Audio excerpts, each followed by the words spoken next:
I did it on the same time. I'm so on point with this show, boy. Wow. Oh my. Boy, you say that. Say what I am. You are. I'm on the point with it. On point. Let me drop yes, it down. Just let me. All right, now we're there. Now we are live and in charge. Good morning. Good morning. Good morning. Good morning. We there. Good morning. Good morning. We are there. We are streaming live across the board. We are on Instagram, Facebook, Twitch, Twitter, YouTube, all the things. All the things. Oh no, we ain't on the book face. ¿Por qué no es on un book face? Where's the book face logo? Oh, let's see. There we go. Oh, está en un book face.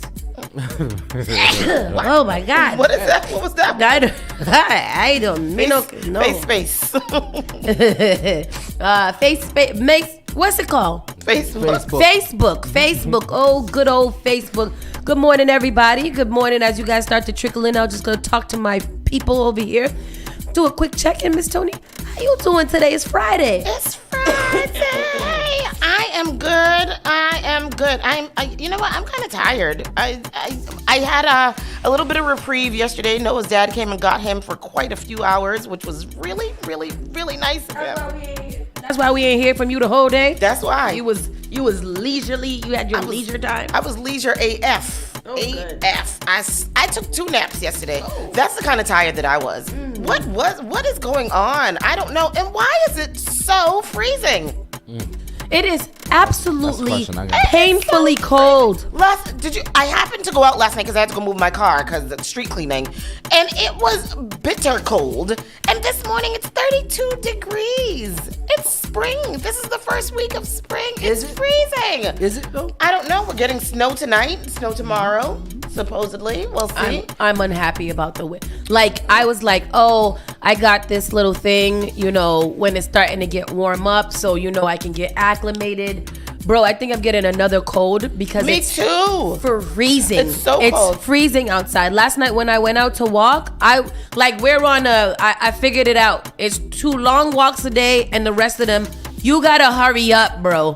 You've got to hurry up. Drop your load. Pee and poo and let's go. We don't have time for all of that.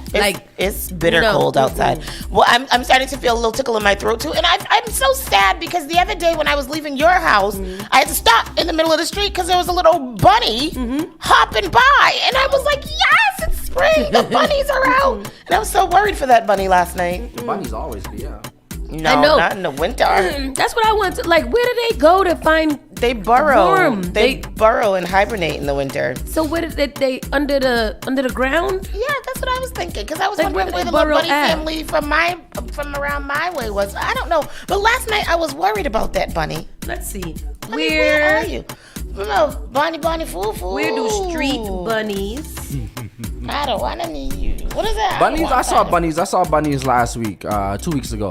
I love when I was seeing out bunnies. walking my neighbor's dog. We saw a little bunny on the hill.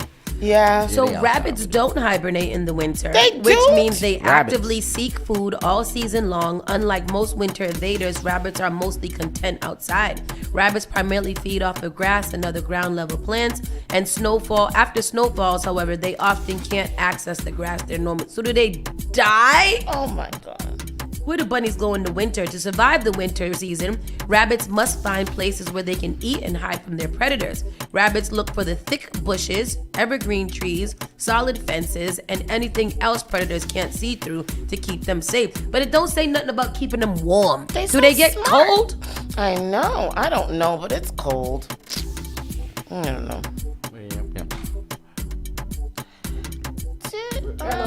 Sorry. Sorry. How about you, Tristan? Sorry. I'm good. I'm good. No, I got a very important text message. I'm like, wait, hold on. Stop the world. I'm good. I just did some flyer work yesterday evening, and that was really about it. I did want to see the Freaknik joint. I did watch it last night. You watch it?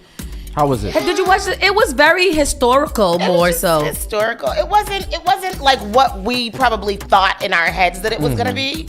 But it was a documentary. Yeah, it was more so of the the uprising on it, the different eras that it passed through, how it became, and maybe that's why I lost interest. Not that I didn't want to know the history of it, but it was just kind of like I didn't prepare for a documentary. Yeah. I wanted to see a little ass shaking. Yeah, a little. And I mean, there was a little ass shaking, but it wasn't what I thought it would be. They talked about like crimes that happened, just how like the beginnings of Freaknik, what it was supposed to be. They talked to like the people who founded it. Then they talked about like some crimes that happened, how it affected like the traffic and how the Olympics came to Atlanta and kind of pretty much obliterated Freaknik happening. Yeah. And just like the reprieve of it, what people are trying to do to bring it back.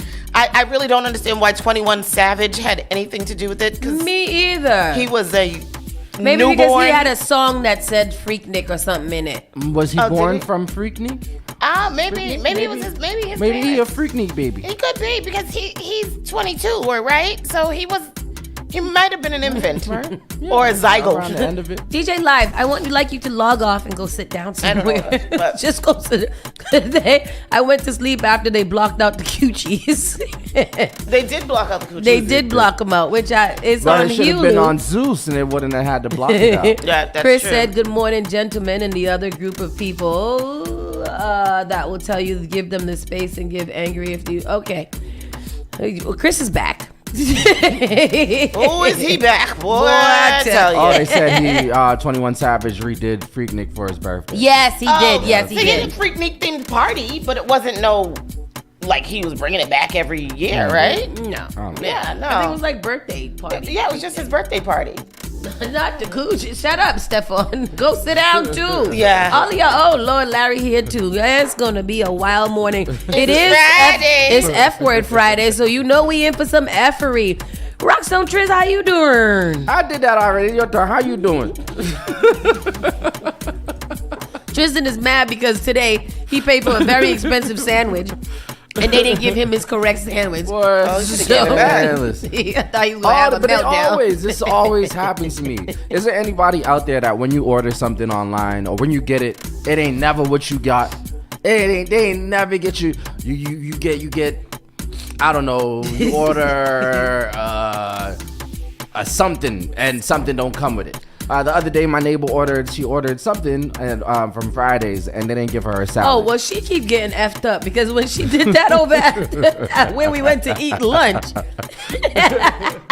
it is very. I have learned to check my meal before I leave the window. The other day, I got 2 orders from 2 bowls from Chipotle. Before I left that store, I opened both of them bowls. Couldn't close it the hell back. However, they was correct. I remember one time I ordered from Chipotle, and I don't even know. I think I got a vegan bowl or a vegetarian something like that. Because it was for someone. And when they opened up, that thing was so full of chicken and beef. It was a combo of all kind of meat. Good. It was nice. I was like, damn, if I ate the rest of the stuff on here, I probably would have ate this. You should have brought it for me. Terrible. You know I eat the stuff. That was probably about 2 years ago. Oh, go back. Yes, go back and give it to me. We have a great interview lined up for you guys today. We are talking to Miss Chic from Global Grind Media. She's going to tell you all about the new organization she has started to help little kids who have lost a parent due to violence. So when we come back from our Around the Way news, we'll talk to her. It is F Word Friday, so we're going to have a good time today. We do happen to have a late breakfast question, so I'll check in with you guys on that a little bit later. I did get my nails done yesterday and broke one immediately, so I gotta go back sucks, today. yo. Look at that, right there in the tip. Oh, no. Yes, I want to makes me get drunk angry. this weekend. Let's do it. Where we How come at? we don't just go sit at a bar and take a few back? Oh, this bar is expensive. It's not expensive. I'd rather buy a Tristan. bottle. Okay. But it's not expensive because that the other night when we was at District 7, those drinks was very affordable. They was very affordable and, And very very drunkable. Can't smoke in there. Tristan, you don't have to. That's why I can't go to a bar. Where can you smoke? I am a like chain weed smoker. So where can you, what bars are That's there why bars he that said he you don't smoke buy at? bars. He said he Y'all don't buy see how black bottles. my lips is? But where is it that you can smoke and have a drink together? Inside. My friend's basement. Oh. I don't want to. I go in the West Indian people them basement. That's where you can smoke and drink. That's where you have all the fun. That's crazy. Go down there, have a good time, sit down with my spliff and my drink. Dude, Larry said, home. Oh, yeah. Buy a bottle and sit home and drink your drink and spliff your spliff. God damn it. No. But what is going on this weekend? Larry Because said he ordered KY and it was all Vaseline. I don't have anything planned this weekend, and I feel bad about that. Yes, you do. Oh, okay. You absolutely do. I guess I do. Because I saw somebody saying that there was 11 parties this weekend, and I was like, I haven't heard of anything. There is quite a tad lot to do this weekend. Yeah, there is. However, I don't know. Any Can starts this week too, right? We'll do a little Boston calendar at the end of the show. Yeah, and see what is up. Okay. Yeah, I just text you. Okay, good. Yeah. Okay, so with that said, let's get into the show. Saucy and Friends officially starts right now. Jenna, are you a chain weed smoker? Jenna?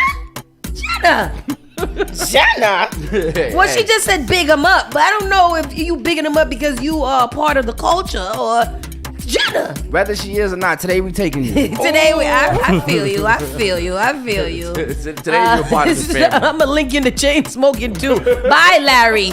Go sit down somewhere. Spark FM Online, Saucy and Friends in the Morning officially starts right now. Let's go. You're listening to Saucy and Friends in the Morning with Miss Hot Sauce, Miss Tony, and Rockstone Triz. Call Spark FM at 617-272-3387. The all-new Spark FM. Spark FM. Log on to sparkfmonline.com. The only thing that does matter is great music, and you will find it here. The all-new Spark FM. See how patiently I was waiting? I'm trying to lead by example. God damn it. Good morning, everybody. It is Friday, March 22nd. It's approximately 9:33 in the a.m. and it is friggin' cold outside. It is. I need a warm hug. What? That's what I need a warm hug, a good cuddle. Cuddle season done. No, bro. It is extended. I know this morning Noah, I got Noah an alarm clock. And so how'd that go? It went very well. He slept in his room until 7:13 this morning. My son, big up. On your birthday time. Came in though and wrapped his little body around mine. That's 2 days before his birthday time. I just mixed them up. Yeah, that's it.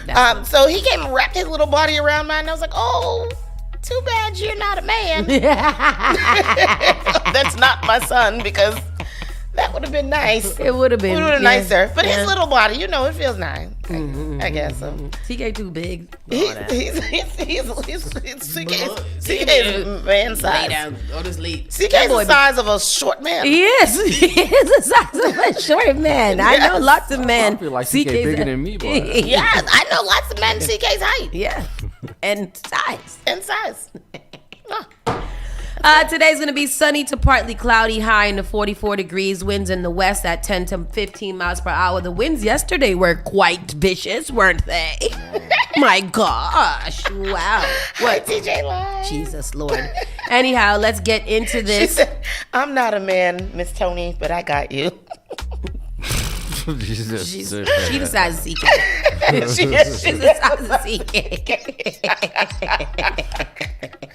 Bye, life. Goodbye. Let's get into the around the way news. Let's see what's going on. Boston Marathon bombers case thrown back to lower court. Really?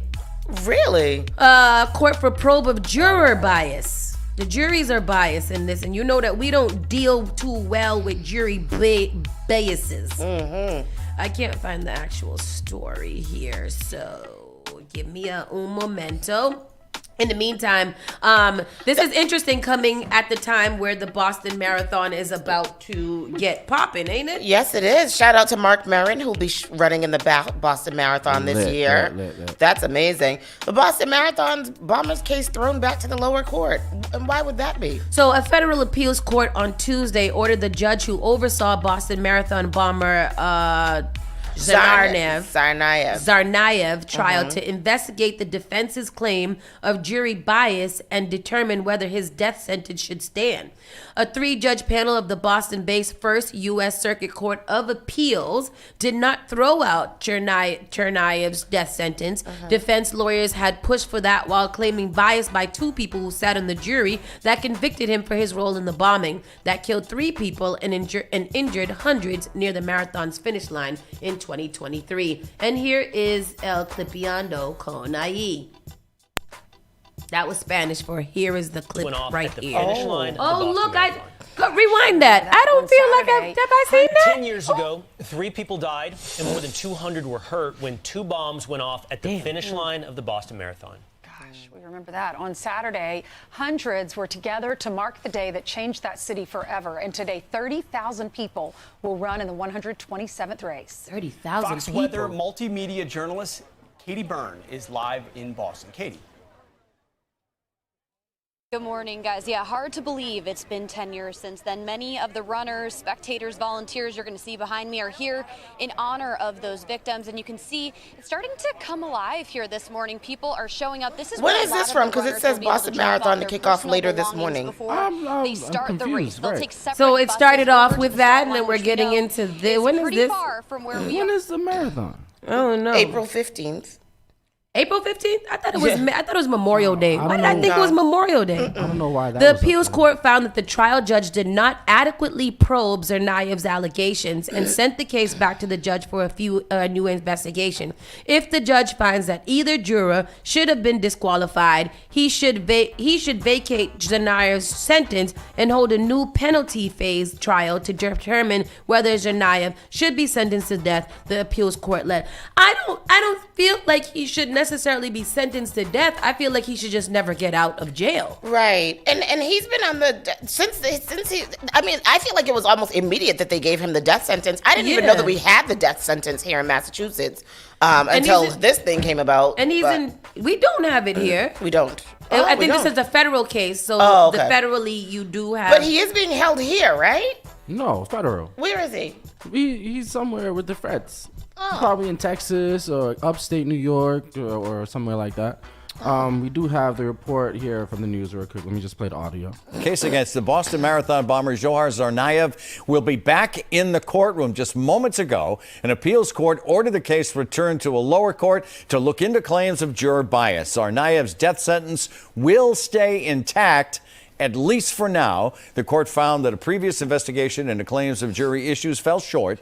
3 people were killed and hundreds more injured in the 2013 attack at the Boston Marathon finish line. We are gathering more, and we will bring you more information as it develops tonight.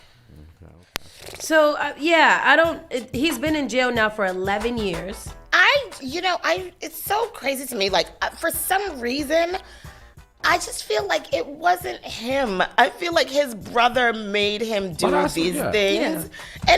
And so, like you said, I don't think he should get the death sentence. I do think that he needs to be in jail for a long time, like 30 years or something like that. But I just feel like he was such a little boy when that happened. It's crazy. And nobody here is encouraging or excusing the behavior. But I think the death sentence is a bit much in this case. I don't know. I don't know what the death penalty really does. I think these people need to just sit and rot.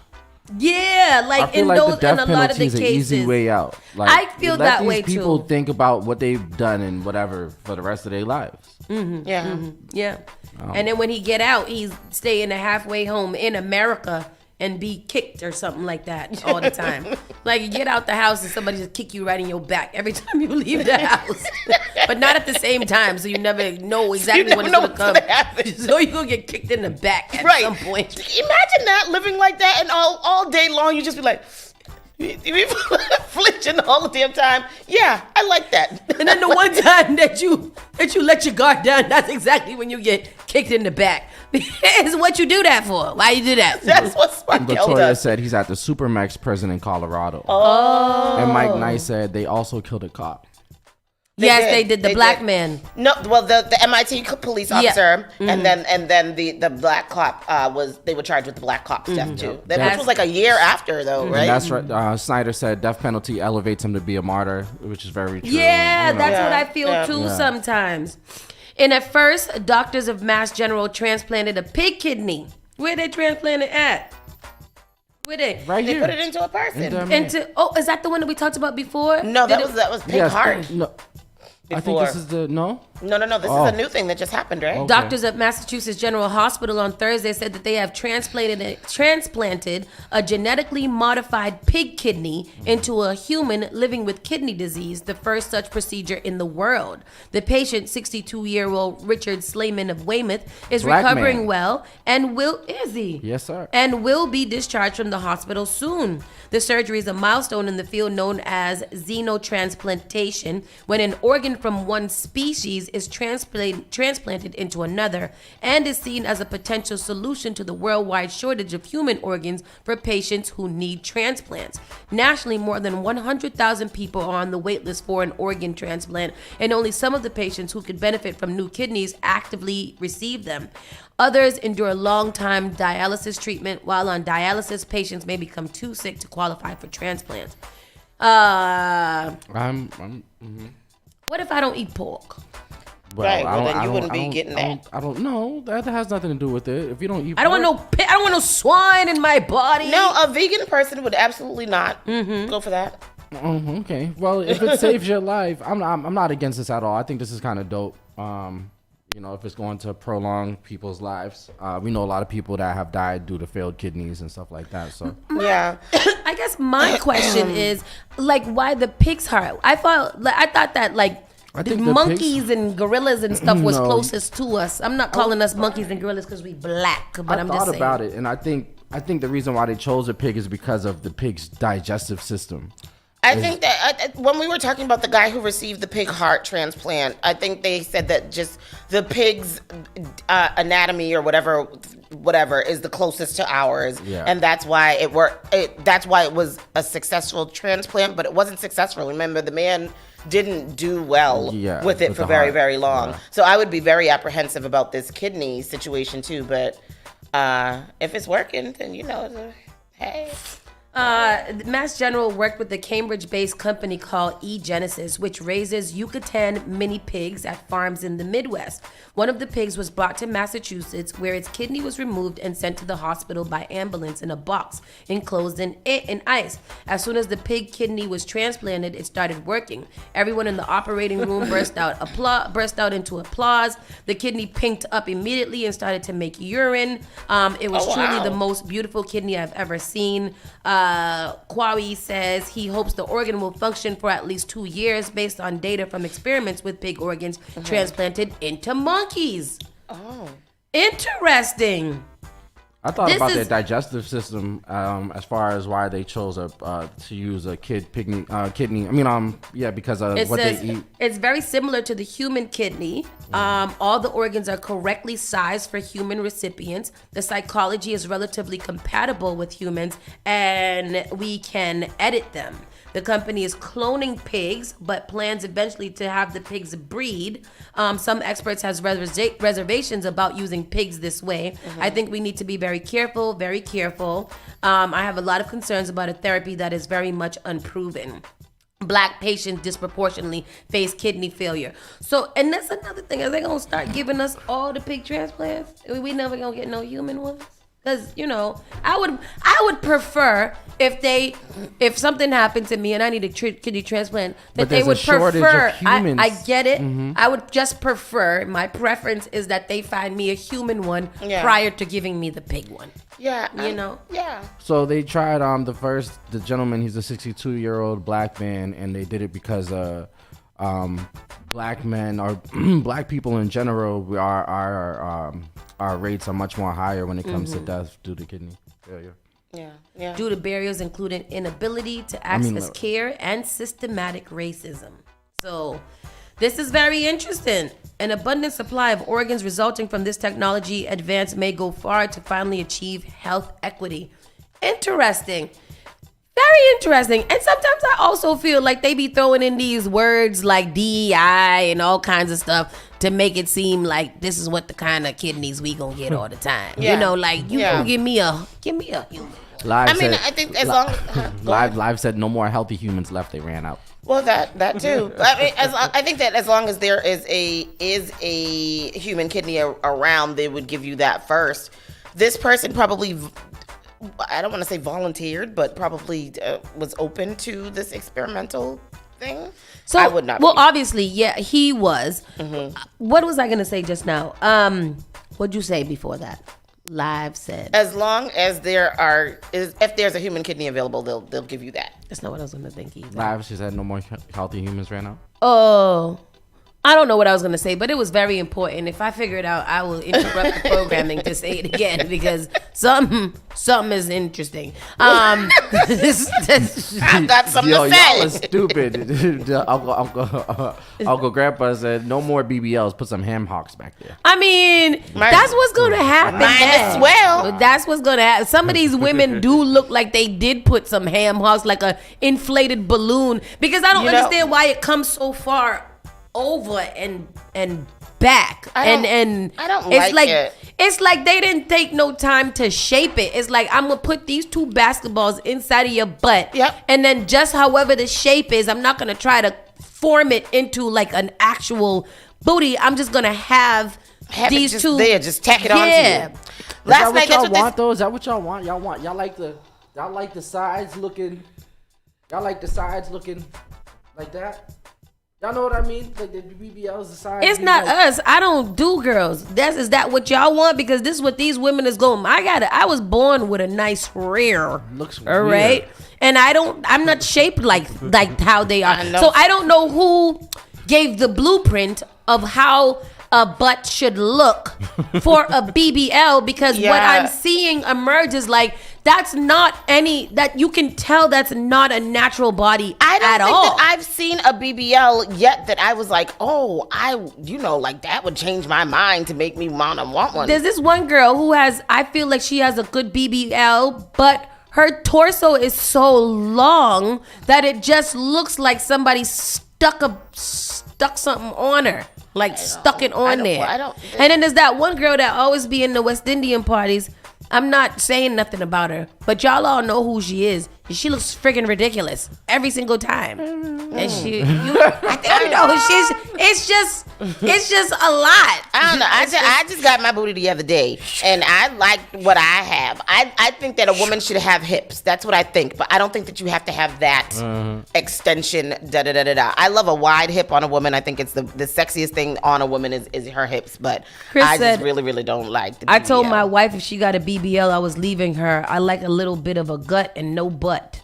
And no butt. You don't. Well, that's her. Jesus Christ.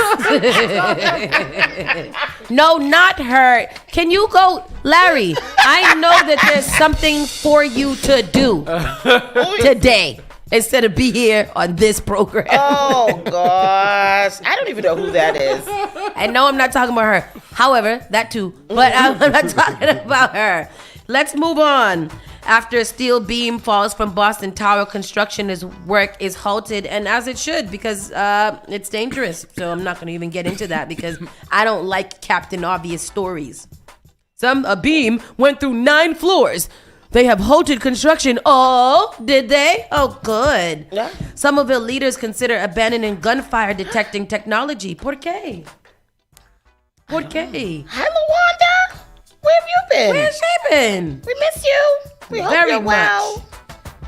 City councilors in Somerville, Massachusetts are considering getting rid of technology used to capture the sound of gunfire in communities and alert police. You mean like the shot spotter?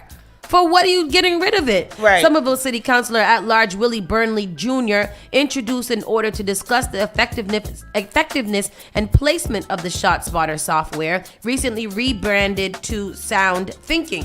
For me, it's quite concerning when we have people of color who are more likely to be over-policed, put in a situation where there's a technology that could alert the police to go there when it shouldn't. Okay, I see. All yeah, right. but what about when we do need it? Exactly.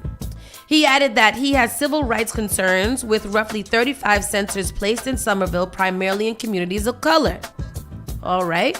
Okay. I'm here with you. I'm here with you. As far as Somerville goes, it seems to be exclusively in those communities, Burnley says. He also pointed to an incident in Chicago where police responded to a ShotSpotter alert and shot at a teen who was in his backyard playing with fireworks. Let's go to this story because that is another problem. Oh. When gunfire rings out, some That's communities have technology to capture that sound and alert police.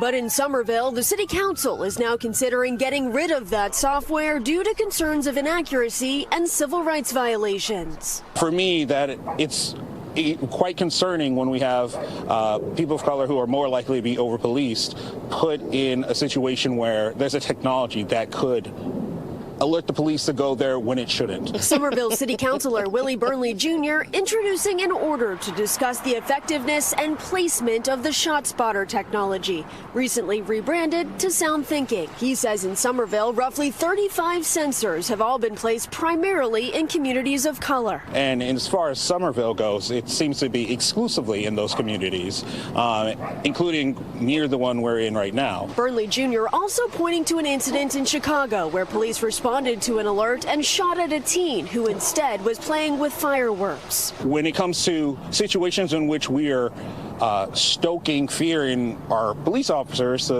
and then sending them into the community, I think we need to be really hesitant to rely on the technology with that kind of track record. The ACLU also calling for Somerville to stop using the technology, sending this letter last week calling ShotSpotter unreliable, ineffective, and dangerous. Sound Thinking Inc. refuting all of these claims, saying studies show 911 calls aren't reliable when only 20% of incidents in violent neighborhoods are reported. The company adds, Black boys and young men are disproportionately affected by gun violence, and they, as well as their families and communities, deeply suffer from the physical and mental impacts of gunfire. They deserve a safe, equitable, and fast response. It could mean life or death for victims of gunfire. Somerville City Council now looks to speak with the police department and experts about this technology. They say they also want to better inform the public about it. We did reach out to the police department for a comment tonight, but did not hear back. I mean, two things can be right. Why are they all in the black neighborhoods? Right. And why are there so many? And how come there's none nowhere else? Do we need that many of them? And that's true. It just seems like another way to target the black community, which is crazy. They target the black community with these things, but also when the black community calls them for help, it takes them longer to get there. Yeah. So what is the, like, tell me how that is, tell me what that sense is made. I don't know. I kind of think, well, I don't know, because I'm nosy, I like the ShotSpotter technology because it's like, ooh, what's going on over there? But as Dee Dee said right here, fireworks in Chicago is a bad idea. I don't think that's a good idea either. Chicago is notorious for having a lot of crap going on. A lot of, violence shooting and violence and things like that. I don't know. It's different. I see his argument, but I kind of feel like I like the ShotSpotter. The people are unhinged and loose with guns these days. So, for me, it works. Speaking, and like Larry said right here, waste of time. Every Puerto Rican with a loud muffler on their Honda Civic is going to get ran up on. And the way that the fireworks is ridiculous. Yeah. In those same communities, yeah. Like it doesn't really make a lot of sense to have that many there in the first place. And Somerville, I thought you was better than that. Me too. To just put them all in the black part of the communities. This is what I'm saying. Somerville. What? That's gentrification, because Somerville is up and coming, so they're trying to get them out. Oh, I wanted to say, I take back my stance on something we spoke about earlier this week. What? And that is the White Stadium. So I had a chance to do some researching, and we'll go through that later in the show. But there's a petition going around, and I read the petition to the reason why. Let's pull it up so that we can get it right after this. So along to that same story, it's in remarkable start to 2024, Boston has only had 2 homicides so far this year. Really? Yeah, when it comes to gun violence in Boston, 2024 got off to an ominous start. Before the sun rose on the first day of the year at about 5:30 a.m., a 24-year-old man was shot and killed on a Dorchester street, which is ridiculous. Any accident, any shooting that happens on January 1st, I just feel it was purposeful. Because what the hell are you angry about on the first day of the year? Yeah. And if you're going to a party and you think that you have a bad attitude, don't go. Stay home. Yep. But in nearly 3 months since then, something extraordinary happened. Or more precisely, didn't happen. Boston has not recorded another homicide on city streets. Just one additional homicide was occurred this year, a murder-suicide in late February that law enforcement said was committed by a man who was found dead with a woman in a downtown Boston hotel. Really? Go Boston. Wow. Proud. At this point last year, Boston had recorded 10 homicides. Yep. At the current rate, the city would tally 10 for the entire year.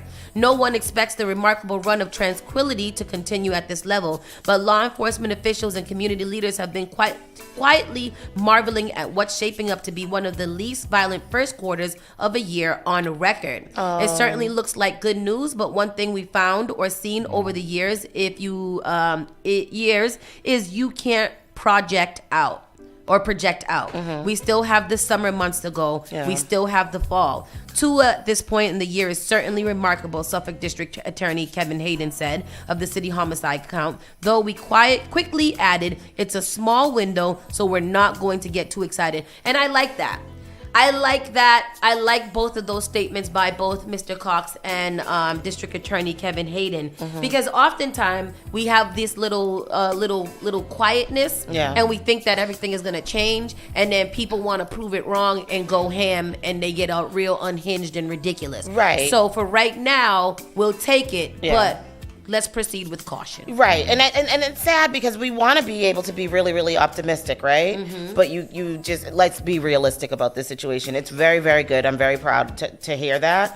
But and hopefully we'll continue along that way. Absolutely. Did you find the petition? I did. Okay, go for it. Where is it? All right. Let me give me.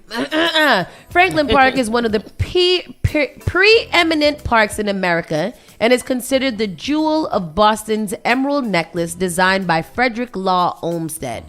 Franklin Park is a National Registered Landmark, and White Stadium itself is a historic facility, much beloved and in dismal condition. Let's keep going. Boston Unity Soccer Partners, LLC, a for-profit private company, and the city of Boston's recently unveiled the details of a proposal for the stadium and areas of parkland surrounding it. The proposal would grant the rights to a 30-year lease to a professional for-profit sports team, build dedicated private facilities and other uses like offices, private boxes, restaurants and shops, and displace Boston Public School students and the general public for 20 games and 20 practices on key Fridays and Saturdays each season from April to November.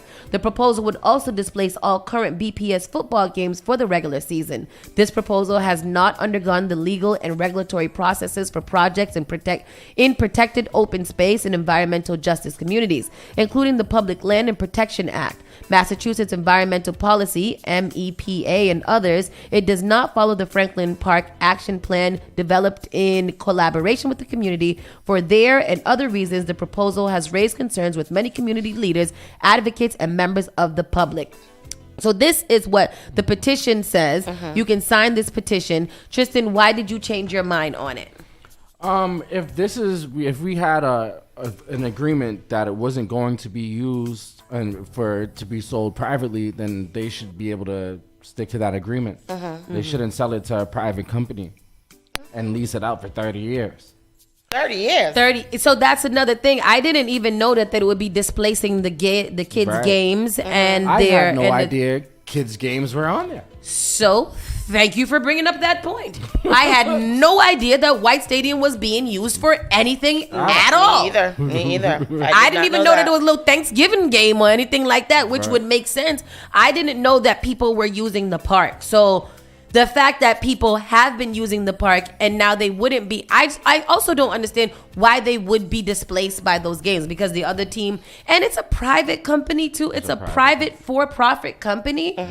That's all revenue. Like they don't owe nobody nothing to do anything with that. Like once they get a hold of it and secure it, I know that the mayor's stance is that this was a once in a lifetime opportunity to be able to have a professional sports team come into Boston and help to renovate that space that has not been renovated in so long. However, when I was listening in on the meeting the other day, because they did have a meeting about that, it was like they took all of the suggestions of everybody, and this is what they came up with. But I don't really understand it. I couldn't listen too well, but I don't really get what they are trying to do. I don't understand why the city along with the government, why they won't can't fix it up find the themselves? funds. Yeah. Right. Why do you have to find a private investor to come in for $50 million?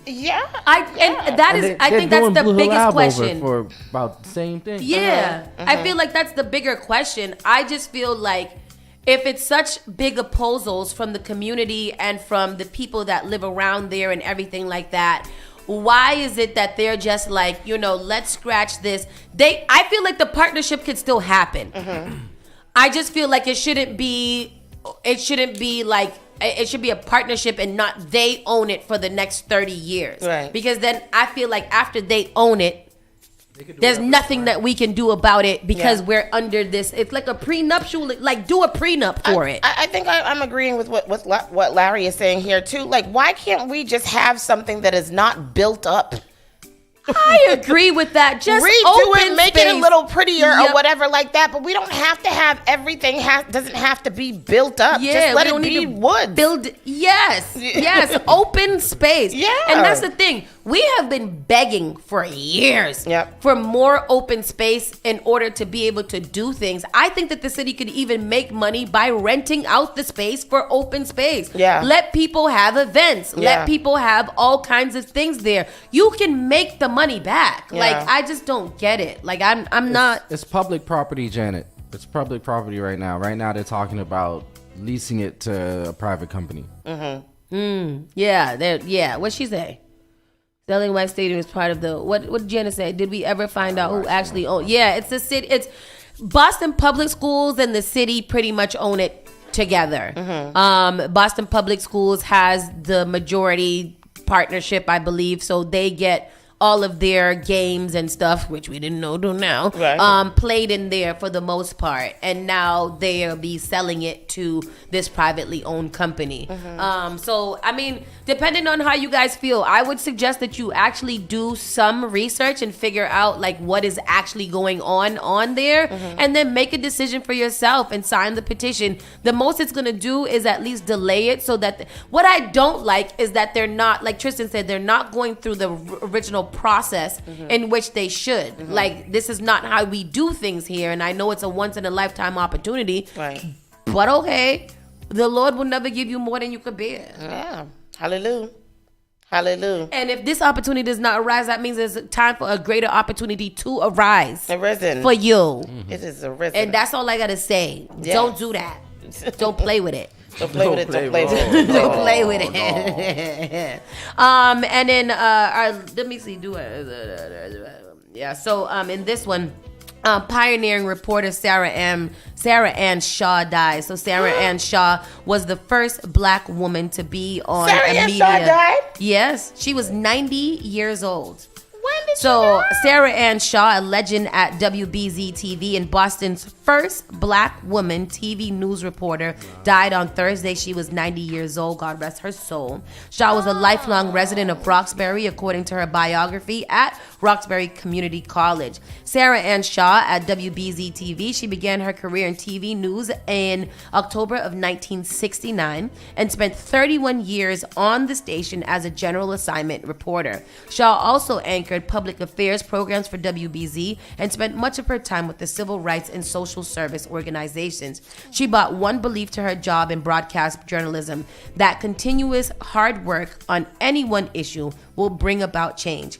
People were just waking up to the fact that there was an underserved community and they needed to be recognized in a way that was on a parallel or on par with everyone else.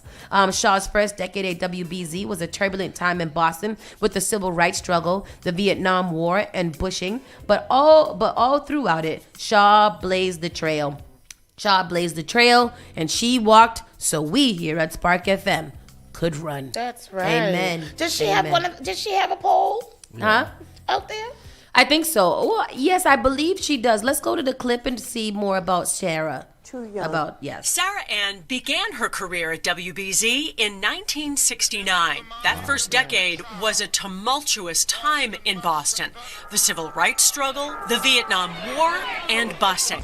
Through it all, Sarah blazed a trail. Sarah Ann Shaw, TV4, Eyewitness News, State House. She was the first woman of color to hold an on-air reporting beat at WBZ. Sarah Ann gave a voice to Boston's disadvantaged, the hungry, the homeless, children in need of a better chance. Eyewitness News reporter Sarah Ann Shaw is back in our newsroom now to tell us some more about that story.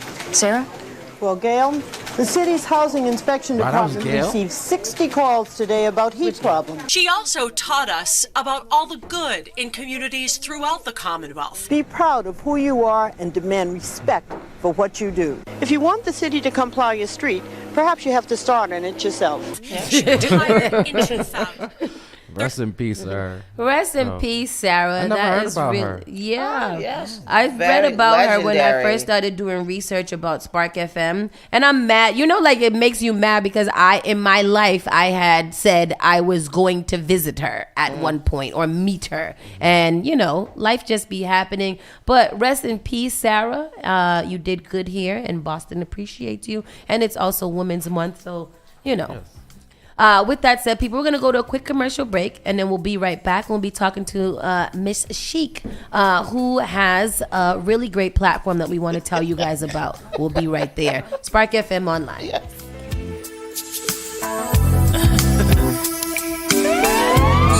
listening to Saucy and Friends in the morning with Miss Hot Sauce, Miss Tony, and Rockstone Triz. What is this, Doctor? This is the Spark of New England, Spark FM. Bringing the heat back to the airwaves. Turn us up. All right, let's take a look. Did you know that you can now get a standard Massachusetts driver's license regardless of your immigration status? To get help with your application, a list of all required documents, and nearby appointment scheduling, visit mass.gov/WFMA. Your license is your way forward, so why not get started today? Register now at mass.gov/WFMA or call 857-368-WFMA. Massachusetts Social Equity Program creates pathways into the cannabis industry for those most harmed by the war on drugs. The Cannabis Control Commission offers free education and tools to navigate the legal marketplace, including focused training and support on entrepreneurship, management, entry-level employment, and ancillary vendor support. To apply, visit masscannabiscontrol.com/equity. That's MASS cannabiscontrol.com/equity. Did you get a call or message that mentioned Social Security that made you feel threatened or scared? That is not the Social Security Administration. Social Security will not threaten you, press you for personal information, or demand instant payment. Social Security does not accept payments by gift card, prepaid debit card, internet currency, or by mailing cash. Criminals use these forms of payment because they are hard to trace. Don't fall for it. Hang up, ignore them. Report this criminal activity to oig.ssa.gov. Produced at U.S. Tax. Hello, I'm Marissa Jarrett Winoker. Performing on stage takes mental and physical preparation. But one thing I never thought to prepare for was cervical cancer. 91% of cervical cancers are caused by the human papillomavirus, or HPV. 1 in every 4 Americans is infected with HPV. For many people, the virus hides inside them and they never develop symptoms. But for others, HPV links directly to cancer. My cancer almost ended my career. It almost ended me. The good news is, There are vaccines that can protect you or your children from cancer. The HPV vaccine is recommended for children 11 to 12 years old, and a catch-up vaccine may be an option for teens and young adults. Talk to your doctor. You don't want HPV hiding inside of you. Go to thinkaboutthelink.org to learn more. Together, we can stop cancer before it starts. Spark FM. I know you nasty.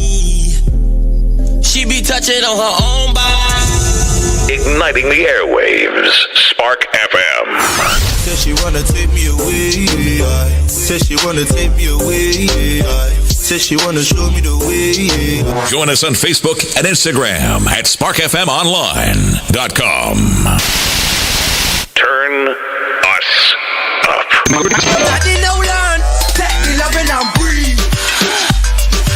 Spark FM.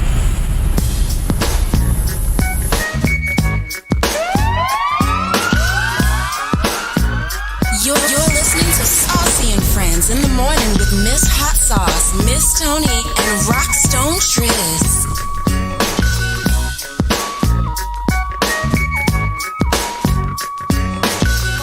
FM, Spark FM Online, #1 for urban and Caribbean music. We are here, and we are in the building once again. And like we told you, we love to bring you guys that are doing, bring people that are doing dope things in the community to the forefront, so you guys can find more about them, more about their organizations, and how we can continue to support them as they go along their journey.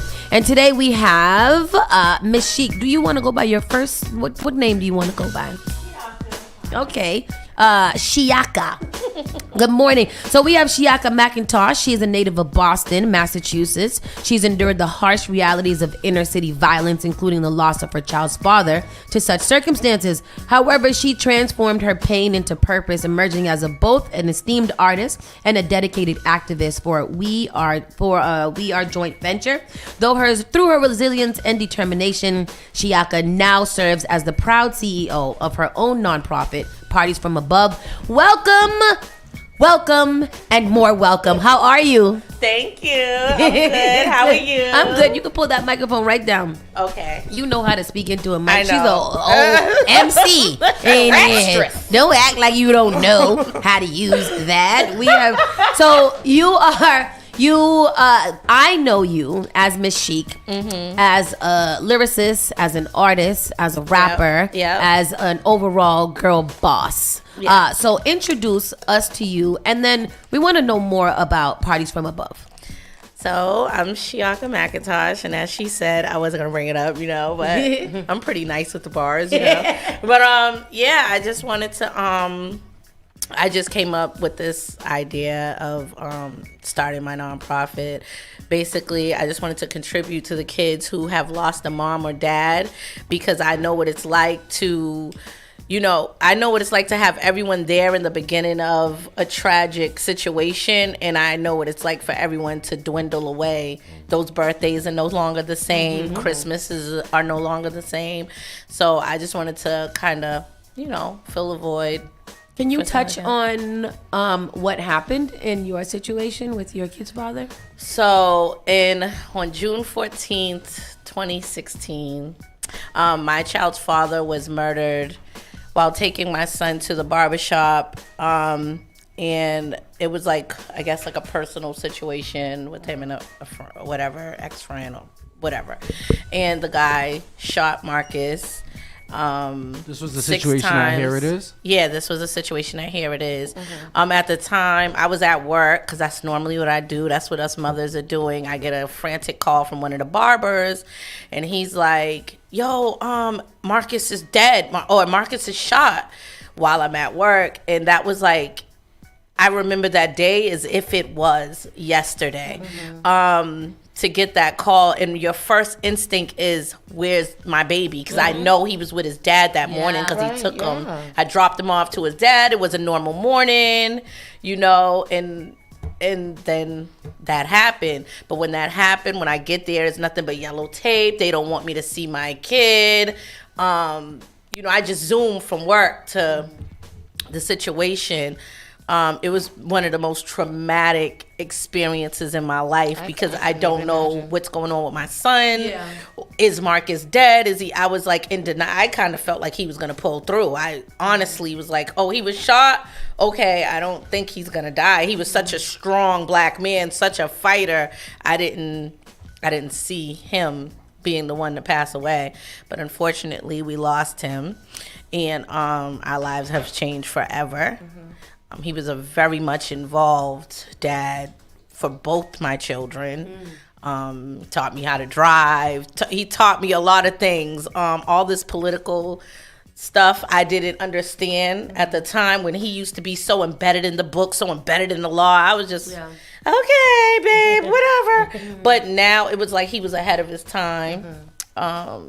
And how is your son doing now? He's great. Actually, he just said to us, like, everything has a purpose. He's a strong child. How old is he? He is 11. He is beyond his years. Yeah. He does miss his dad. He does wonder what it would be like, what if dad walked us to school? I remember him walking us all the time. Mommy don't walk. That's like a subliminal, but like, I'll take it. Mommy doesn't walk. Okay. Did he witness that situation? Basically, yeah, he was there in the midst of it all. Yeah. He was there. How did, and I'm trying to pull away from that because I'm stressed out now. Sorry, so bad. I stressed out. And I know, like, you probably hear it, but like, when people first hear the story, I think we covered the story, probably at the other station and things like that. But like, how did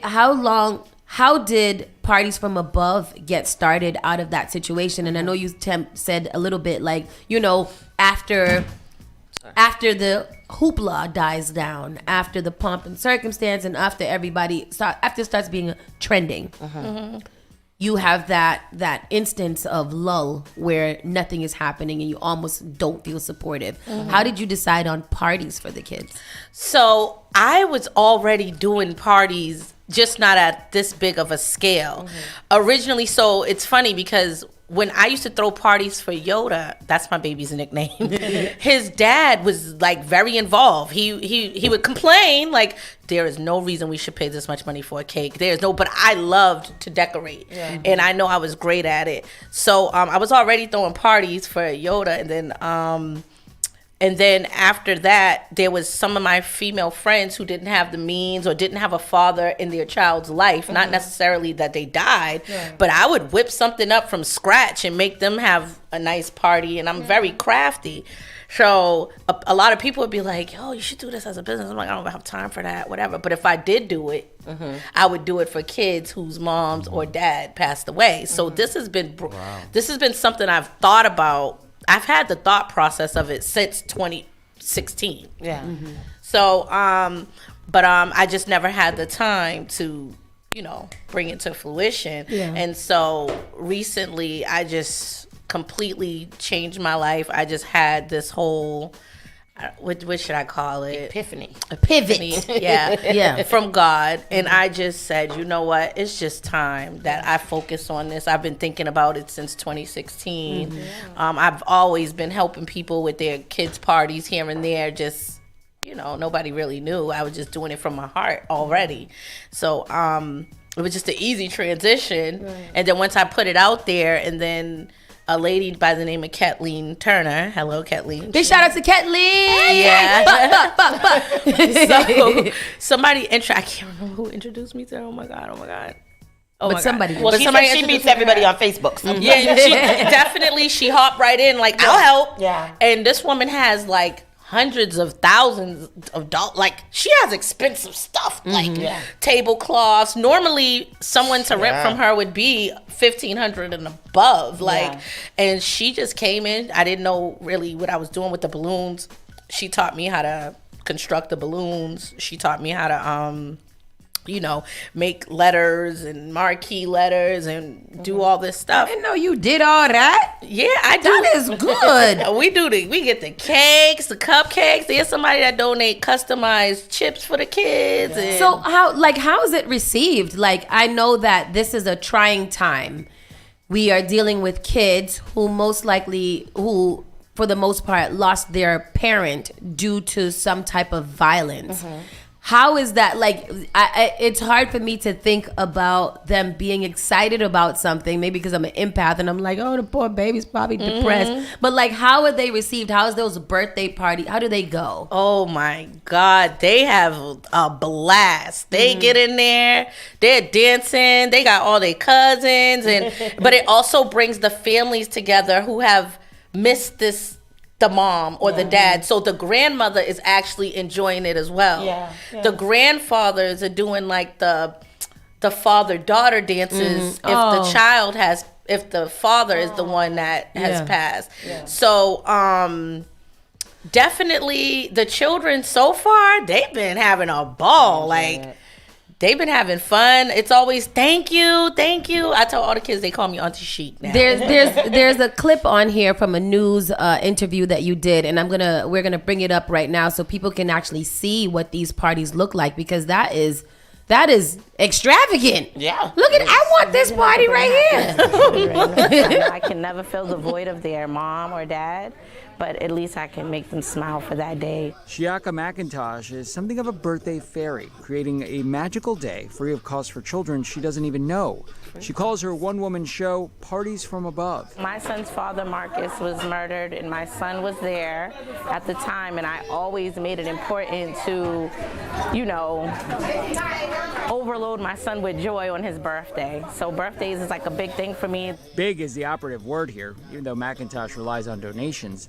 The goal is to create a world where kids can be kids and hopefully be free from bad memories while making some special ones. Instead of thinking about, I wish they were here, you're still gonna wish they were there, but I want the kids to have fun and celebrate and not have to focus on. I think this is such a great organic thing to do. It's so important because, first of all, a lot of these families probably can't even afford a party of this magnitude in the first place. And then coming after something, tragic like losing a parent to violence, and then being able to still give your kid everything. I think that is so dope. That's so great. Oh, thank you. I wanted to ask you, how did the families get in touch with you? Like, is there a so far? Honestly, I've just been just Facebook and people who would be like, oh, this girl, she'll come through and do the parties for free, or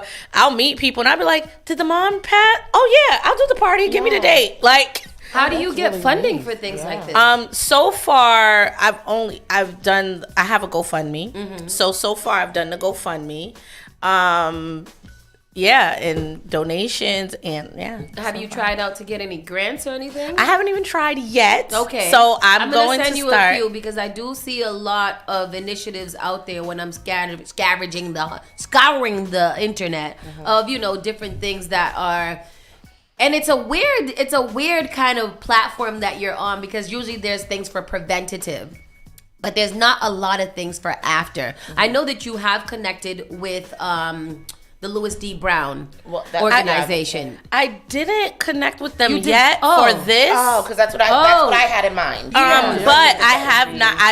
People been saying they're gonna connect me, but I just haven't. But I did connect with them when Marcus passed. Yeah, but I haven't connected with them for this. That's why I asked how you get in contact with the families, because I was thinking that would be a great. And automatically I thought that was because that will make that connection for you after here, because I think that. Because that organization deals with all of these things directly for a while, it might be a way for you to be able to receive funding, and it might be a way for you to be able to collaborate with an organization that's so established that could probably help you. Because this is really dope. A lot of people in the comment section are really excited about this, because we were just talking about Boston only having 2 homicides this year so far, which is great, right? Right. But they're also saying, it's only March, so we gotta chill out. Yeah. But I also help children if their moms pass from overdoses. Okay. So it's not only just violence. It's like, because there's one child on there.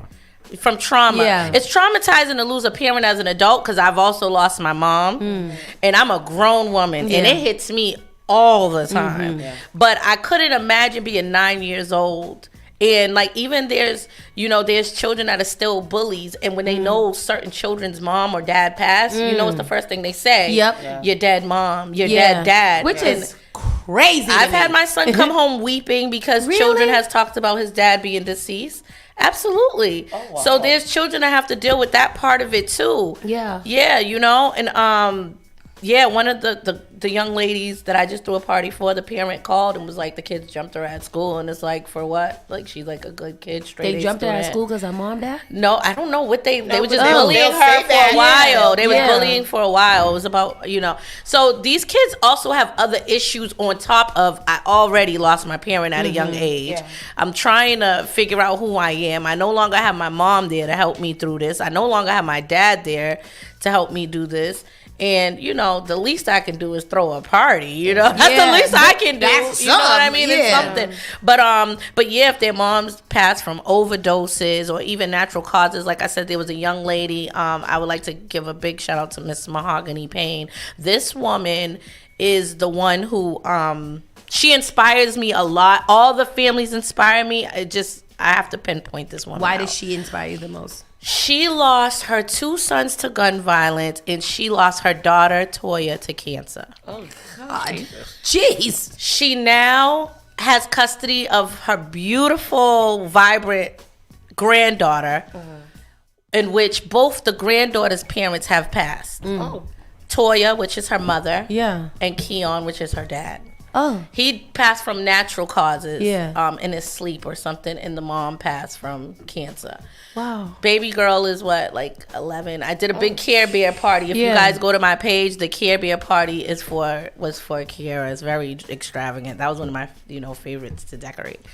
But so I did her party, and it's just like to see the grandmother up there passing out the cake and cutting the cake. And when I tell you, this kid had about 150 people there, like because she was popular. She was popular because so many people want to come and coddle her with love, because not only did you lose your mom, you lost your dad. Yeah. So both grandparents, the maternal and paternal, both of them were there, coming together. I'm talking all the pictures, everything was provided. Yeah. I'm sitting here stalking your Instagram now. It's, if you guys want to go look at it, it's parties from _above, parties from _above.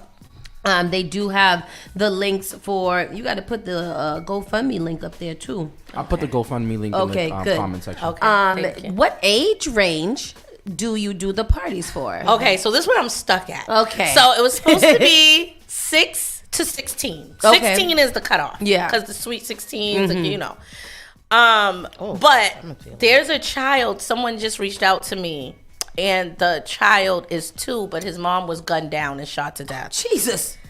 So how do I say no? Yeah, you can't say no. I cannot say no. So his birthday is in May. He's going to be a Bluey birthday. Oh, that's cute. The young lady that, when they showed the Barbie party, her mom was brutally it was a domestic situation. Very sad. Yeah, and she was I heard 2. about that. Yeah, and she was 2. So I gotta make some. I don't have a. It might be something that you, again, working with other organizations, it might be something that you're not necessarily doing an extravagant party, but maybe, I don't know.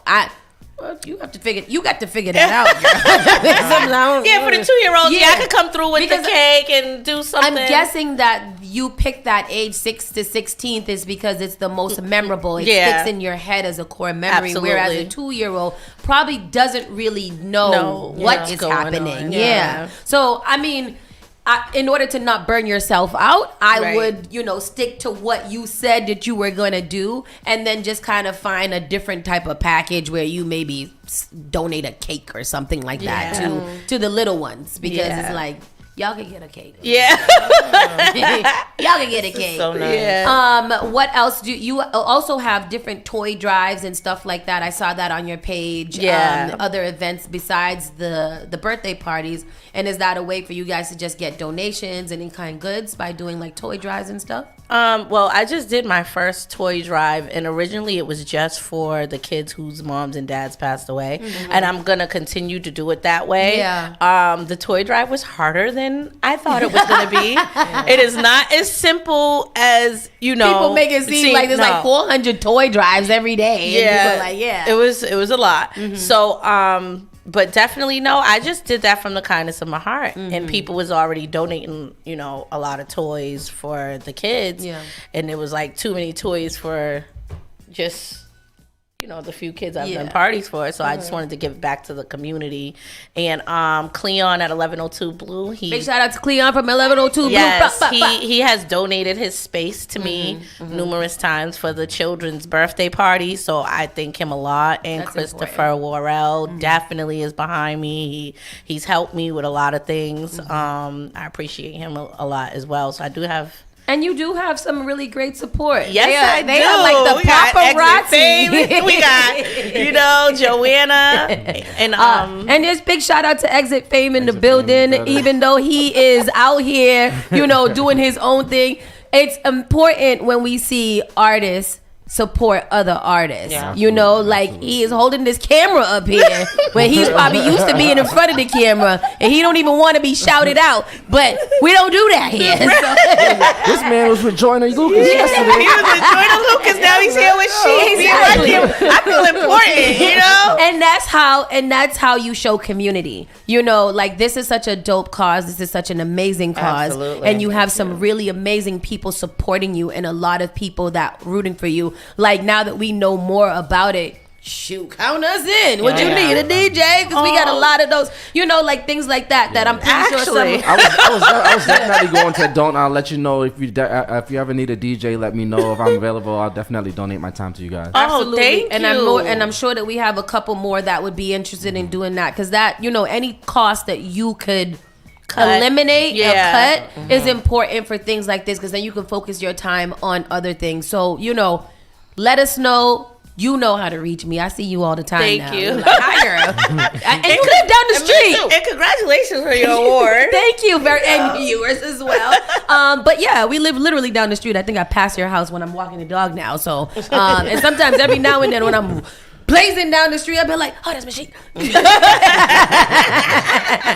So this is great. You guys can find these parties at partiesfrom_above.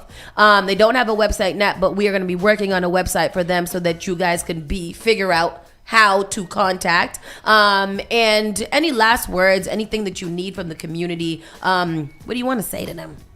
I just want to say I love all you guys. And and yeah, definitely if you can help and assist in any way, I would appreciate it. I accept in-kind donations as well. So if you have tablecloths or if you want to help move some things, in desperate need of a truck right now from moving things from storage to the space or things like that. So yeah, anything that you guys would like to do to help, just hit me up on my Instagram. As of now, my website will be done when, Joanna? And by Monday. It'll be done by Monday. The pressure is on, Joanna. But also March 29th at 11 a.m. at the State House, I am being honored with the Black Excellence Award. Oh, that's dope. And I would like the community to come support and come out, Christopher Worrell chose, I guess, each state rep or city official or state official, they get to pick and choose their own person for the Black Excellence Awards, and he chose me. So. I absolutely love it. Your work is important. So kudos to you. Shout outs to you. Big ups to you for doing hard work. That's hard work. Yeah. We are gonna slide on over to the side because we got to get her to sign the wall and take some pictures. So when we come back, we'll get into our national and entertainment news. Keep it locked right here. Spark FM Online, #1 for urban and Caribbean music. We'll be back. Thank you. You're listening to Saucy and Friends in the morning with Miss Hot Sauce, Miss Tony, and Rockstone Triz. You are enjoying the miracle of radio. Radio. New England's #1 urban Caribbean music.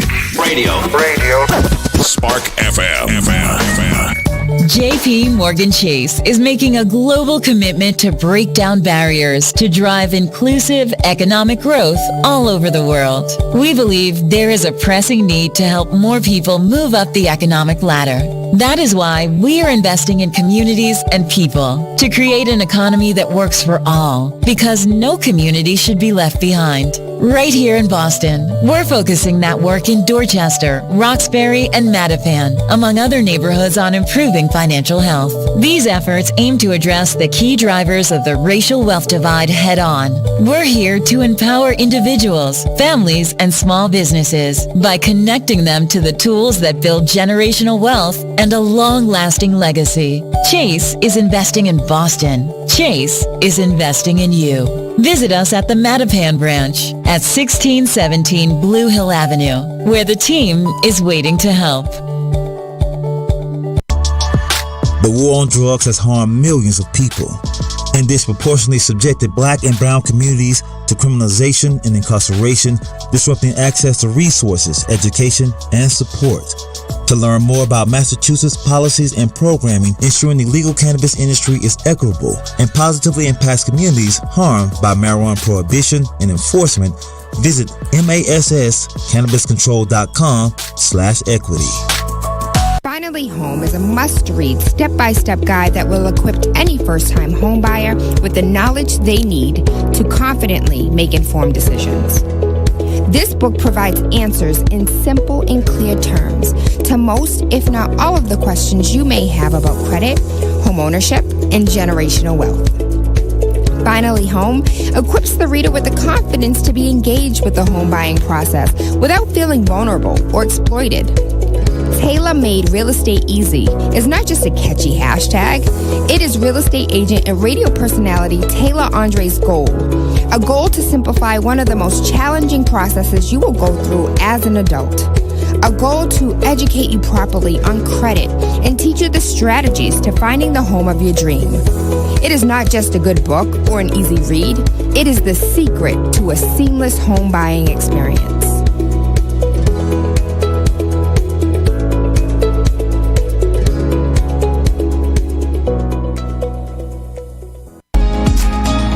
Did you know that you can now get a standard Massachusetts driver's license regardless of your immigration status? To get help with your application, a list of all required documents, and nearby appointment scheduling, visit mass.gov/WFMA. Your license is your way forward, so why not get started today? Register now at mass.gov/WFMA or call 857-368-WFMA. Hello, I'm Marissa Jarrett Winokur. Performing on stage takes mental and physical preparation. But one thing I never thought to prepare for was cervical cancer. 91% of cervical cancers are caused by the human papillomavirus, or HPV. 1 in every 4 Americans is infected with HPV. For many people, the virus hides inside them and they never develop symptoms. But for others, HPV links directly to cancer. My cancer almost ended my career. It almost ended me. The good news is, there are vaccines that can protect you or your children from cancer. The HPV vaccine is recommended for children 11 to 12 years old, and a catch-up vaccine may be an option for teens and young adults. Talk to your doctor. You don't want HPV hiding inside of you. Go to thinkaboutthelink.org to learn more. Together, we can stop cancer before it starts. Spark FM. Wheezy boy, make me dance. Daddy, oh, make me dance. Igniting the airwaves. Spark FM.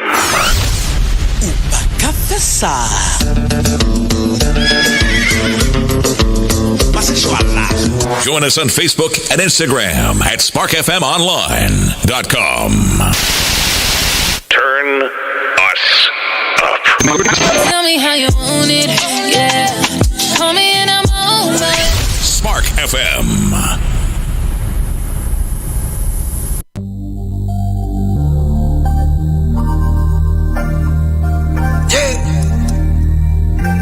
Real nigga. Let's get right to it though. Oh, Granny's house caught on fire. My brother died in it. Years later, I broke in it just to cry in it. My happy home, my father was getting high in it. To get my dog off the case, I told him I did it. Real nigga, never fuck my niggas bitch. Could've got a personal recordings, but in my heart I couldn't snitch. When I hit my biggest lick, I gave B a piece of that. I hate to see my brother struggle, I pray we make it off this rap. When Yus got shot, that was in front of my house. I went to take that ride with him on his first day out. Bullet hole still stitched, tears falling in the whip. He took a swig of Remy Martin, he pulled out and let it spit. Shit, for my kids I had to quit. On that dope, on that coke, I was a savage for a fix. If I was running with you, I could never leave you sick. When we got him for that rope, it felt like we had a break, yeah. Remember sitting in the county, first day on the unit, had the ops all around me. They asked where I'm from, first thought I should deny it, but the real thing to do is speak clear, never hide it. I was riding, narcotics, I supplied it. I still gave it to them if they ain't have enough to buy it. They look like they on a diet, went to war like Private Ryan. When Ung Dange died, I held his wife when she was crying, and I cried too. Seeing red like a pyro. Kamal died, Terry died, my father died too. And what did I do? Had to get my shit together. I'm planting seeds of greatness so we can live forever. Yeah, be a real nigga. They ain't say nothing else, I'll be a real nigga. And when I'm dead and gone, I'll be a real nigga. Ask about me in them streets, they say a real nigga. Yeah, be a real nigga. And they ain't say nothing else, I'll be a real nigga. And when I'm dead and gone, I'll be a real nigga. Ask about me in them streets, they say a real nigga. Doper than a needle when my mother died. She went to prison, Toddy ain't sing me no lullaby.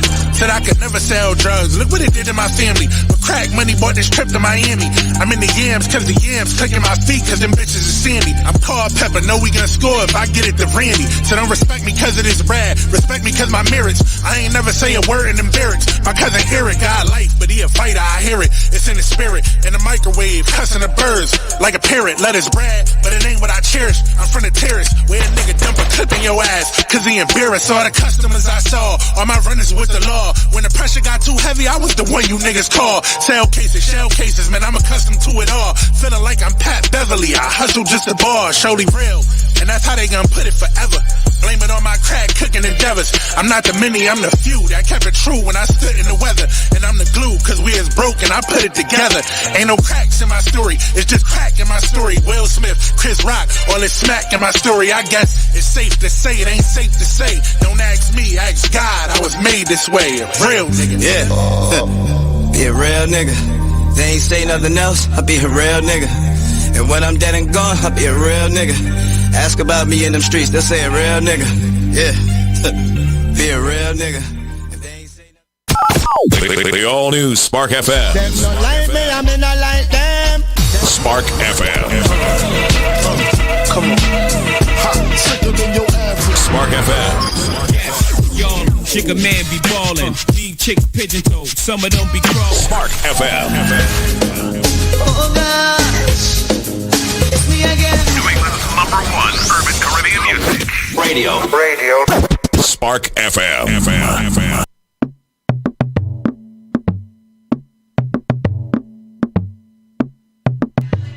Spark FM Online, #1 for urban and Caribbean music. We are back in the building. We are back. I'm sorry, took a little time because we was being fans. I like that song. Getting all kind of pictures and autographs and all kinds of great stuff. My phone is slow right now. I got way too much things going on in this phone. Thank you guys so much. We'll see you guys soon. Let's get into our national and world news. Miss Tony, ¿cómo estachos, porachos? Good morning, everyone. New York is poised to seize Donald Trump's golf course and estate. New York? Yes. Oh, good, because he can't afford Westchester it. County, Trump is staring down a Monday deadline to secure a bond or an upstate golf course and estate, maybe the first property seized in what would be a slow-moving dismantling of his business empire. And I'm for it. Take it. Take it. Take it from him. Take it from him. New York's Attorney General appears poised to seize the Trump National Golf Course and the former president's estate in Westchester County if Donald Trump cannot secure a bond by Monday to cover the $500 million judgment leveled against him for committing fraud. Earlier this month, the New York State Attorney General Letitia James registered the $454 million civil judgment in the suburban county just north of New York City, according to the county's clerk's database. The move, which was reported by Bloomberg, doesn't mean James is certain to seize the properties, but it is the first step in a process that would allow her to secure liens on them. Trump is staring down a Monday deadline to secure a bond while he appeals the judgment. Otherwise, those may be the first properties involved in what could be a slow-moving dismantling of the self-proclaimed billionaire's business empire. In February, of course, he was ordered to pay $364 million in damages for fraud he committed by inflating his net worth to obtain favorable judgment from banks and insurers. It barred him from participating in the New York's real estate industry or running any company in the state. So Donald Trump is under a little bit of fire, huh? Yeah. Do you think this is going to happen? I don't understand why he doesn't have the money. Right, and I feel like Trump got supporters... money. I think he put it all under something. He put it under his bed mattress so people don't know how much money he got. But Trump got money. Trump's got money. He's got money. The amount Trump owes increases roughly $112,000 each day due to interest. As it stands, he owes $457 million. Total damages, including those of 2 adult sons and other co-defendants, eclipse $467 million. And the automatic 30-day stay of the judgment handed down by Ergonon expires on March 25th. So we'll see what happens. I'm You need sure to sell that Mar-a-Lago. Well, Trump supporters will probably raise that money for him. I'm pretty sure that they did. They probably already took out a GoFundMe on Truth Natural. What is it called? Truth Social. And already got that for him. They probably already... That's the thing. Trump got money because these supporters really do support him. Yeah. He just don't want to pay the money back because he's probably going to be like, I'm the president. I don't got to pay it back. Yeah. Stupid. I can't stand him. In other presidential news, Biden administration is to forgive $5.8 billion in student debt for nearly 78,000 borrowers. Let's go Biden! Yes, the Biden administration announced it would forgive all of that money, borrowers through the Public Service Loan Forgiveness Program. It also said President Joe Biden would email another 380,000 public service workers, notifying them that they're on track to have their debt canceled within 2 years. Am I a public service worker? No, because you don't got no school loan. Oh. What you want to do with it? I just want my debt released. Release Period. my debt. Debt in general to be released. That's awesome news. I did see a post yesterday from some young girl who had posted that she had all of this debt and she went and checked it and all of her debt was gone. So I know that must be a very, very freeing moment for her. I wish that would happen to me. Child. Boy, Listen. I tell you. Boy, Tristan. Carly Russell has pleaded guilty. Carly Russell! But she will not serve jail time for faking her own abduction. What does she get, though? What's going to be? I mean, she don't need to serve jail time. I do believe that the child should be reprimanded by the full extent of the law and fine her at least $5,000. Fine her whatever it costs the police department to run their investigation for them times that she was missing. It's a lot of money that she's going to have to pay. 26-year-old Carly Russell pleaded guilty to 2 misdemeanor counts for filing a false police report. Jefferson County Circuit Judge David Carpenter sentenced her to 12 months of supervised probation, 100 hours of community service, and $17,974.88. Come back again. How much? $17,974.88 in restitution to the city of Hoover. Baby done effed herself right up, yes, boy. And she will also continue mental health counseling. Good. Yeah, good. Go ahead, play the clip. Look at, she looks so good. Carly, play the clip. Let me see. And what Carly Russell and others said inside that courtroom. That's right. I'll say it again for anyone who hasn't heard it. Carly Russell will not serve jail time. She looked like a thick Barbie. A big surprise today for so many for filing that false police report. She was very emotional in court today, apologizing for her actions. The judge chastised Russell, citing how many resources were marshaled to help find her, and simply said it would be an even greater drain on those resources to put her in jail. It's something the state strongly argued against. She got a nice hairdo. Faked the kidnapping, duped the community. and contrived this situation. I am extremely remorseful for the panic, fear, and various range of negative emotions that were experienced across the nation. I want to specifically acknowledge and take accountability for the pain and embarrassment that I inflicted upon my family, my church family, friends, neighbors, community, and all of those who were directly involved in search efforts for me. Hoover's police chief was feet from Russell as she made that tearful statement. He vented frustration afterward, asking, where was that apology months ago? Yeah. We still today don't know where she was during that period of time. Obviously probably had help. We don't know who the help was. And again, to me, it's a little slap on the wrist. Pay your money and go forward. And I just think like I'm just a little disappointed in all that. I'd have felt better Outhouse? if they didn't want to give it a go. Just at least discuss where you were and find out what the circumstances were.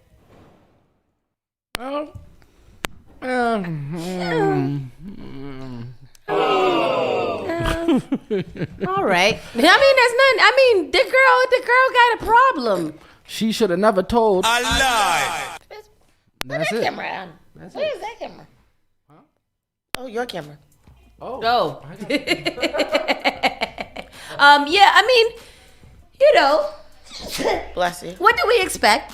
It's that same thing, you know, like she should get a lot of reprimands and things like that because, you know, she did, it was stupid. It's only 100 hours of community service, though. I think she needs to do more than that. Yeah, I think she needs, like why did she 500 do it hours. for? Yeah. They still don't have a motive, right? No, she was just crazy because her boyfriend left her. Yeah, wasn't she trying to get attention from the ex-boyfriend?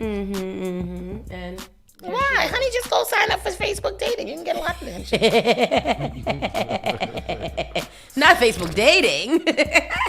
What else we got going on? The U.S. life expectancy ticked up in 2022, according to the CDC. That's good news, huh? Look at that. It says a report published on Thursday by the Center for Disease Control shows that between 2021 and 2022, Americans' overall life expectancy increased by about a year. Across the entire population, life expectancy in the U.S. at birth increased from 76.4 to 77.5 in 2022. That is awesome. That is good news. Look at that. We're living longer in these times of plague and peril. Oh, fun. Yes. Hey, what else do we have here? After a handcuffed ride in the back of a police van, a man was left paralyzed and needed his legs amputated, and now there is a lawsuit. Tell me more. I will tell you more. How did that happen? I don't know. What's going on? A man filed a federal lawsuit Monday alleging he was paralyzed and needed his legs amputated after police officers in St. Petersburg, Florida, put him in restraints, placed him in the back of a police van without a seatbelt, and then drove in a reckless manner. Heriberto Alejandro Santos Mejin filed the lawsuit in U.S. District Court for the Middle District of Florida against the city of St. Petersburg and officers Sarah Gaddis and Michael Thacker. An attorney for Sanchez Mejin also provided CNN with video from inside the van and from a police body cam showing what led to his arrest, his movement inside the van, and the aftermath. The complaint relates to a June 8, 2023 encounter when Sanchez Mejin was detained and arrested by Gaddis for trespassing. According to body cam video, Gaddis walked up to Sanchez Mejin, who was laying down in a grassy lot, and asked him what he was doing. I fell asleep, he responded. Gaddis at first told Sanchez she would give him a ticket, but then changed her mind, the video shows.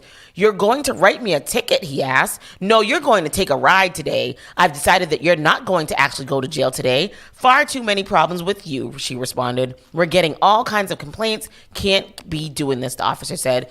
You get tickets all the time. You don't care. You don't change your ways, she explained. Thacker then arrived at the scene in a police van and restrained Sanchez Mejin in handcuffs at the front of his body using a metal belly chain, which restricted the use of his arms. Why would you do that? Right. Why would you do all that? I don't know. In the body cam footage. No Go ahead. Yes, let's see. To a federal lawsuit. Yeah. Hey. Yo. On June 8, 2023, Heriberto Alejandro Sanchez Mayan was approached by police for trespassing. Do you see this sign right here? You see? Can you read what? No, I didn't see it. What's that say? No, that's us. Do you know what it's? Okay, so you know that you're not supposed to be here? Officer Sarah Gaddis first told Sanchez Mayan he may receive a ticket before then deciding to arrest him. Yeah. You want to have me a ticket? No, you're going to take the ride today. Huh? I've decided that you're going to actually go to jail today. Oh, I've had no, far please. too many problems with you. Yes, that'd be good. No, absolutely not. We're getting all kinds of complaints. Can't be doing this. Okay? Sanchez Mayan's attorney told CNN his client does have prior arrests for loitering and trespassing and said he is homeless. After a certain amount of age crime, it What is should the be a point fault. of this? Yeah. I'm confused. Me too. Keeps coming in contact. Doesn't change his ways. Well, what is he doing? Who is he disturbing by laying down in a grassy field? I mean, he's homeless. How can he change his... Exactly, Mike A Knight. year in jail would probably settle it.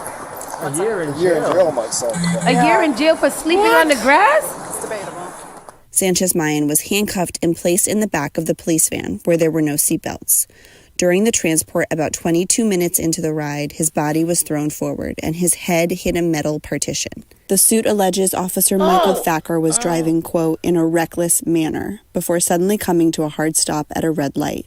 The entire ride was not recorded since the surveillance camera was turned on only after Officer Thacker heard a loud crash in the back, according to the lawsuit. After arriving at the Why are you county dragging jail, him on his Officer face? Thacker found Sanchez Mayan unconscious on the floor. He tried unsuccessfully to wake him and then drag Sanchez Mayan out of the van. According to the suit, Sanchez Mayan suffered a severe spinal cord injury that left him a quadriplegic and resulted in the amputation of both legs above the knee. What? Officer Thacker is accused of excessive force and intentional battery, while Officer Gaddis is accused of false arrest and malicious prosecution, and the city is accused of negligent supervision and training. In a statement, the St. Petersburg Police Department said it, quote, denies the claims and trusts in the judicial process. CNN has reached out to the city of St. Petersburg and the officers for further comment. They deny the claims? How are you denying the claims? I did just watch with my eyes the video, right? Wow. And I did see that man fall. What are we denying at this point? Lock him up. Yeah, that's death penalty. What the hell was? No, seriously, what was that? What did I just witness with my eye holes? Like, cause that's crazy to me. Wow, that is so awful. Oh my God. He was literally laying down in the grass, and now he's gonna get both of his legs amputated. And now what services is he gonna be able to get now? Well, I mean, I don't know. So now he's gonna be an amputee outside with no home because they're not gonna help him. Well, that's why unless they're he can suing, sue. because now he needs to have a home, because this is crazy. This is crazy.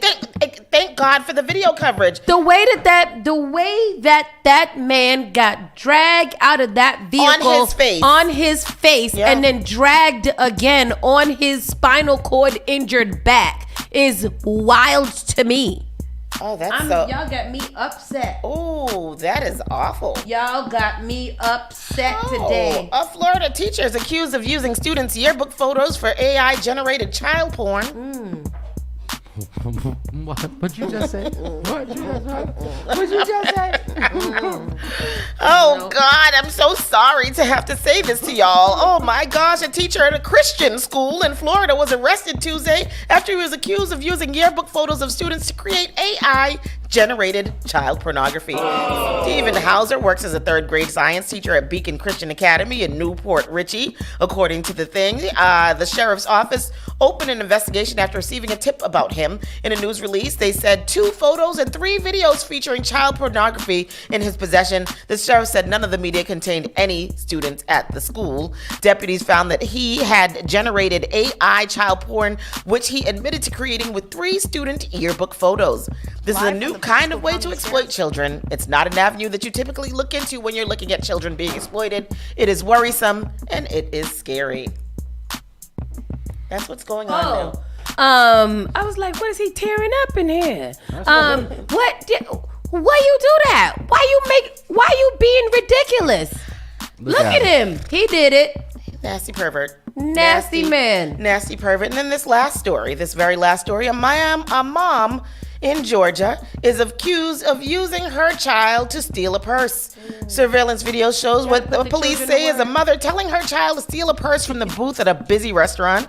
That same family skipped out on a large bill, and the latest in the investigation. See, that's systematic racism. That's what it is. No, it's not. Because she sent that baby to go steal it. Because she needed money. If the government would help her with money, then she wouldn't be sending the baby. She didn't pay for the meal either after she stole the purse. They still left. They stole the purse and left.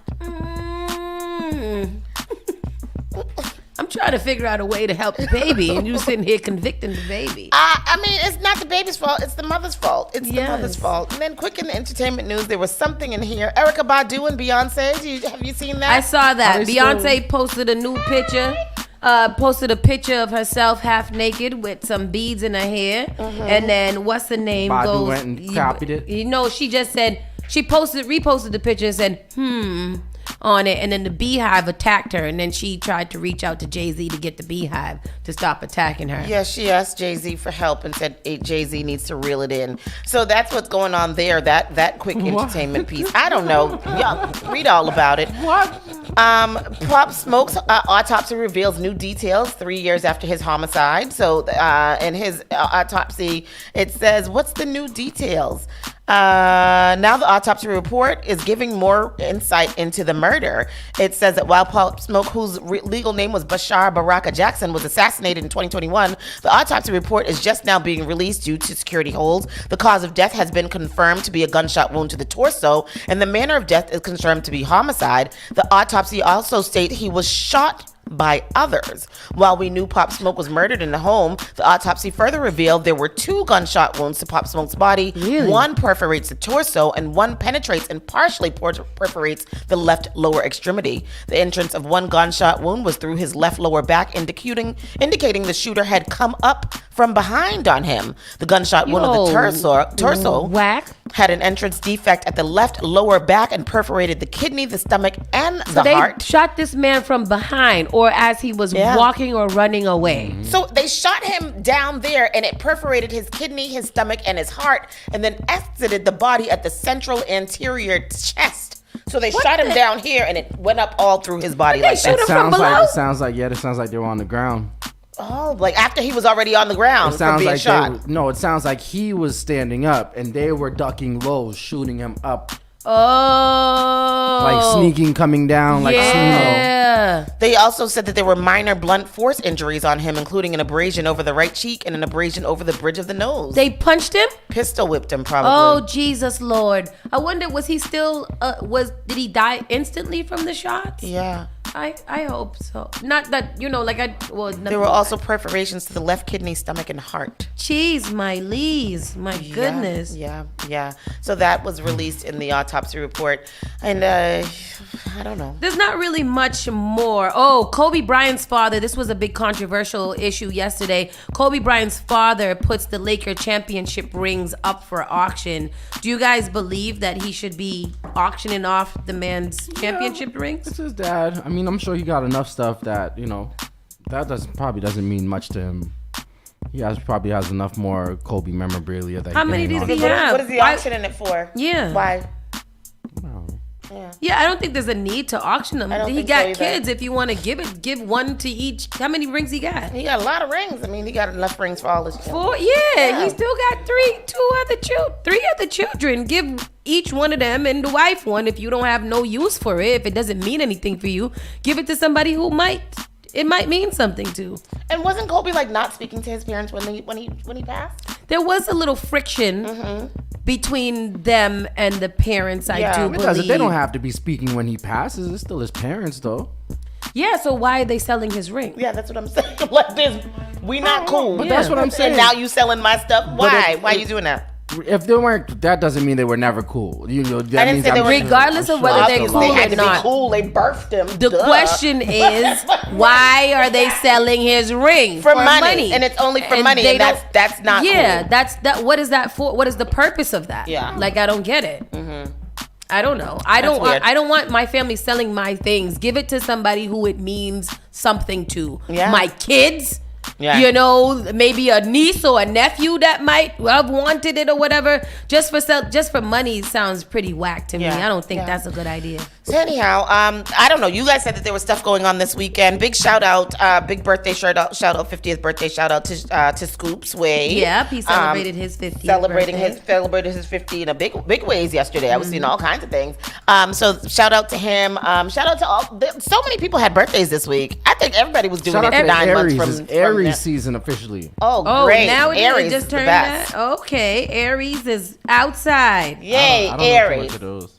What's that? I don't know too much of those. Aries? I know too much of those. Do you know a lot of Aries? I do. Huh, interesting. And what's Aries? March and April. All right. Well, shout out to them.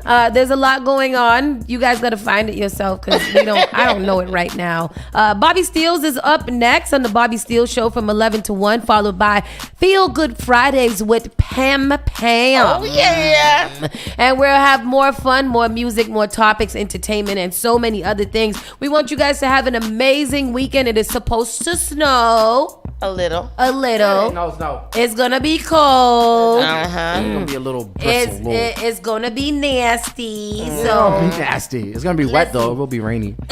Moist. It's supposed to snow tomorrow. Let me see. Tomorrow morning and Sunday morning. Yeah, tomorrow. Well, it doesn't say Sunday. Don't got no rain. Icons. Okay. But Saturday got 3 rains. And then next Thursday got 2 spotted rains. So I think Saturday's going to be our rain day. Okay. And then it's just cold. Yeah. It's cold. It's not going to get above 50 degrees, maybe. So just bundle up and stay warm, people. Stay warm. Don't put away your winter coat yet. Put your summer box back in. It ain't that time. No. Shouldn't be out. Yeah. All right, y'all. Drink responsibly. Have fun. Be good. See y'all later. Yes, sir. Bye.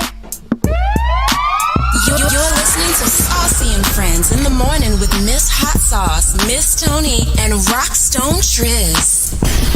What is this, Doctor? This is the Spark of New England, Spark FM. Bringing the heat back to the airwaves. Turn us up. All right, let's take a look.